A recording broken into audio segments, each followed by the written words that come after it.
everybody. Today we are here with Megan Cowan with Finch Finery. How are you? Really good, thank you. Thank you so much for being here. Megan is one of our veteran small businesses. She participates in all things Detroit. But your first year participating was just last year in 2017. So thank you so much for being here today. Okay. We're going to get to know a little bit more about Megan and her business and how she got started.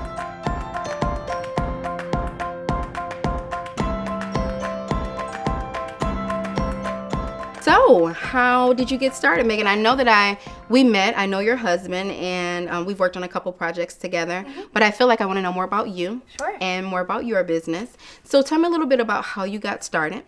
Well, Finch Finery was first started in 2012 when Etsy really took the internet world by storm with the craft market.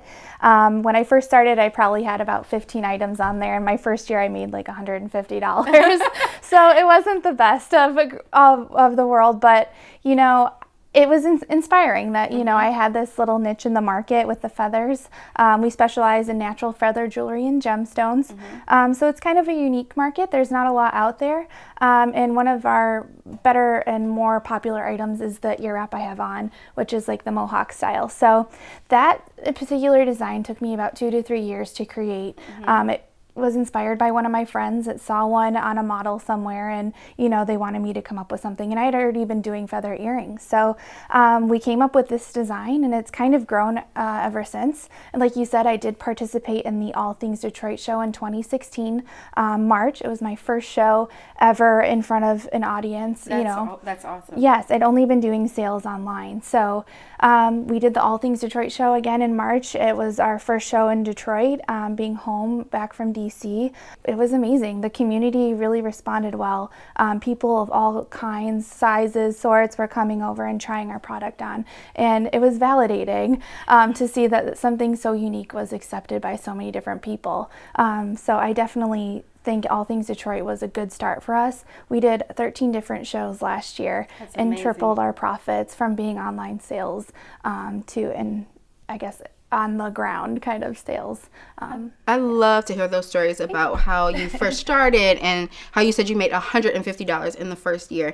But you know what? When you got that first sale online on your Etsy site, I know you were just kind of thinking like, oh my God, well, somebody's interested. So that was already a spark or something when you get that first sale. Even though it was $150, it's still like someone's interested. I have something here. So I think that that's great. And I love to hear also too the stories of how All Things Detroit, that platform, has helped businesses grow their business. So thank you so much for that. Absolutely. And we hope you continue to come back.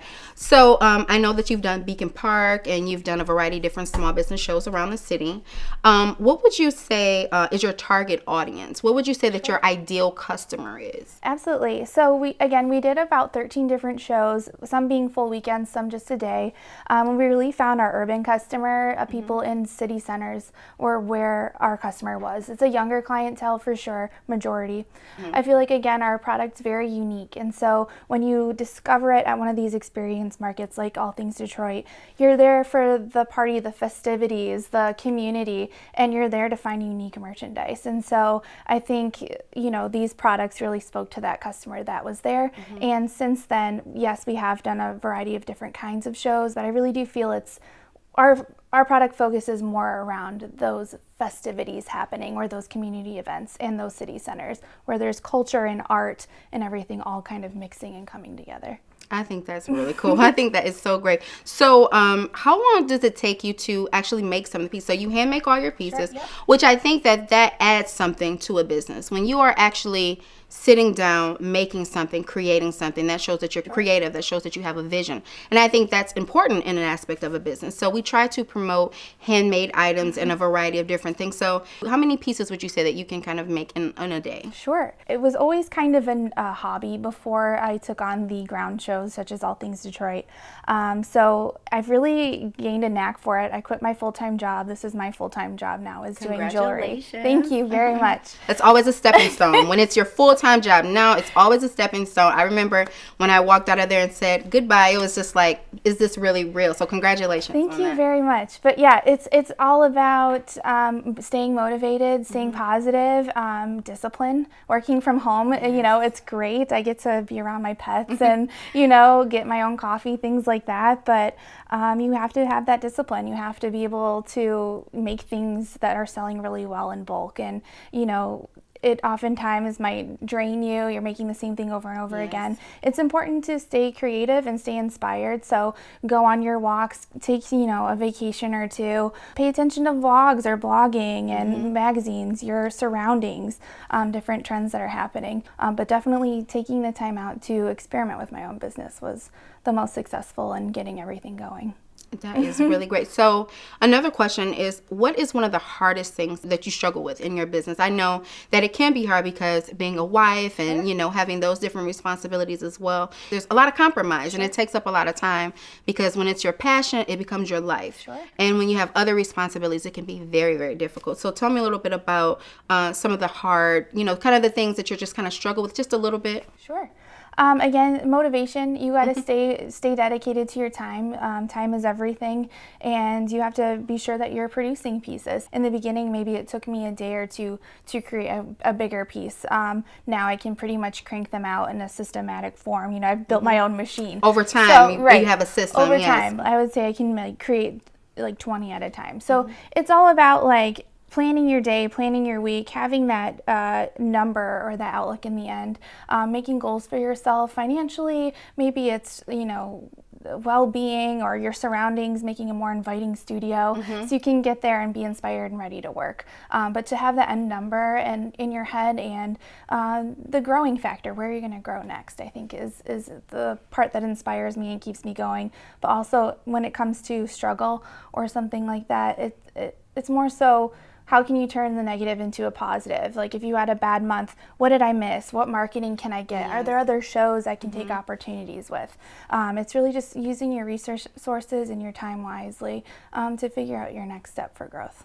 And I find within myself that I'm my own worst critic. Just dealing with that. And I think you kind of answered that about, so I can relate. I can really relate because I just go crazy. I just feel like I just cannot control it. I was like, oh my God. But what are your goals? If there's someone who's seen this show and it's something that you feel like it would be an opportunity for you, what would you tell them? What is your goal? What do you plan to achieve with your business? Because it's someone out there who's listening, who's watching for us, may look at your jewelry and be like, oh my God, I want to have you in my store and I want to have this. So what is it that where do you see your business going? My biggest goal is brand exposure and just connecting with other artists as well. I want to do more fashion forward things, more creative outlets like that and collaborations. I think All Things Detroit is a great way to get to know other designers in Detroit, but then to also just bring my stuff out. I see the faces people have when they see it, and it brings a lot of joy to people. Feathers represent freedom. It doesn't choose who wears it. People will flock to it. You know what I mean? So it's kind of nice to see those smiles and to see people inspired to want to celebrate self-expression or freedoms, even with the smallest thing like a feather. But to see people light up in the community, that's why I do this, and I think that's what pushes me forward for sure. I know when I saw your application and I saw your photos, I lit up. I thought it was great. I was like, oh my God, the photos and the branding are really, really great. One thing I wanted to ask you that I didn't ask you before, how did you come up with your name? I did not ask you that.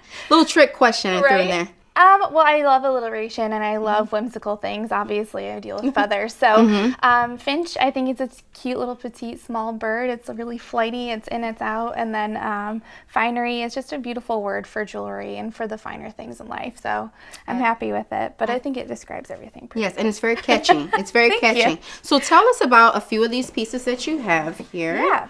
So what we're really well known for is our mohawks, the one I'm sporting.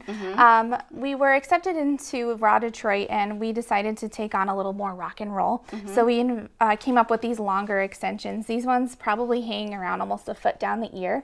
They're kind of Aerosmith, very rock and roll, but these are one-of-a-kind items. We make them for either the right or the left ear, and we sell them on our site or even in person. In person, they're way better, but they're one of a kind, so each one's very unique, and they'll have different price points depending on how many feathers and what kind of feathers we're using. And these can be custom made? Yes, absolutely. And we actually just got 2 beautiful weddings going on, and we've been featured in a wedding blog as well. So that is really feathers nice. For weddings in 2018, I guess. Feathers for weddings, everybody. Remember that. But then we go down to like your earrings, everyday wear, and then we have these little tiny ear cuffs, maybe for the little girls in your family. These ones are under ear wraps, so if you wear your hair down, you can kind of tuck them behind your ear and still see the peak of feathers. So if you're not like me where you can have blue hair at work, maybe a pop of color with a feather for your ear. And then these ones are shorter, $36 ear wraps. You can wear them on either side. They're reversible. And this is the one that you'll see most common on our website. And then also at All Things Detroit, in a big, beautiful way, we display these pretty feather mohawks for your ear. As you can see, they're worn around the outside, so you don't have to have any piercing or anything like that.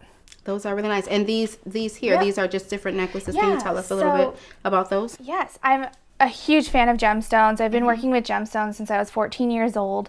So we like to deal with semi-precious gems. This year we had the opportunity to go to Arizona for the Tucson Gem Show, where we picked up some of these slabs. I dealt with a kind of father-son group from Georgia, and they source these geodes from the United States, and they're slabbed in half. So all these little guys kind of tell a story through the stone, which I kind of thought resembled maybe the Great Lakes up north. If you ever go up there with the dunes and things, it's kind of like a sunset, or reminds me of the lakes and the skies up there too. So these will actually be our first feature at All Things Detroit in March. Oh wow! Well, we definitely want to get these online so everyone can see that, and they'll be able to purchase them for the first time at All Things Detroit. Yep. And I know that you are on the Etsy site, but we definitely have to get you on the All Things Marketplace. Just another platform that we've created for small businesses. Absolutely. These would do amazing. Amazing.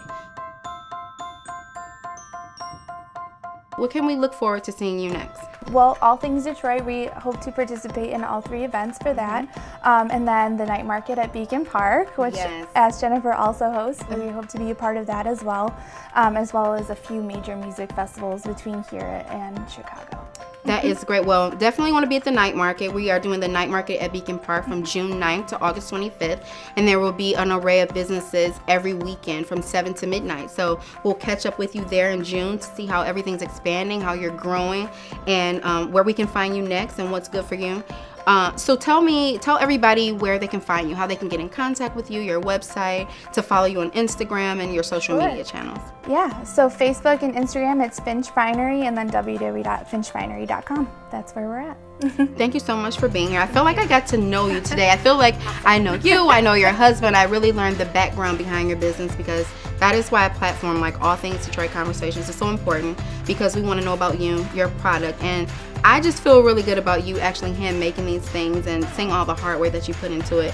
And thank you so much for taking the time to be here and talk to everybody today. I really appreciate it. Absolutely. Oh, awesome. No, thank you so much.